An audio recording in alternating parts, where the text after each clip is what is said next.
তোমার ফানি ম্যানের কি হলো? মন মরা হয়ে রয়েছে কেন? তাই তো, কি হলো ফানিম্যান? দোষ হয় কি আমার হয়? মন ভালো নয় আমার। ফানিম্যানের মন ভালো নেই গো। কি হলো রে তোর? কি হলো ফানি ম্যানের? হুট, আর কি হলো বৌদি? একেবারেই যাচ্ছে তাই। তোর বৌদিকে বল। আরে কি হলো ওর? সবারই মনের মানুষ আসে গো, কিন্তু আমার আর মনের মানুষ নেই। আমি হলাম এখনো অমানুষ, অমানুষ। তোমার লাগবে, মনের মানুষ লাগবে।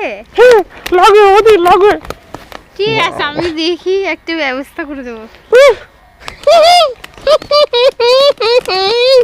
আর কি বৌদি, আর শোনো বৌদি, আর মিষ্টি বৌদি, আর হীরা বৌদি, আর বৌদি। বাবা, ফানিম্যানের যে আনন্দ ধরছে না রে। দেখেছো ও কত কিছু বলছে আমাকে, তুমি বলো কিছু। তুমি ওর জোগাড় করে দিতে চাইছো, ও তো বলবেই না। কয় কয় তাড়াতাড়ি দাও, আর তোর সইছে না গো।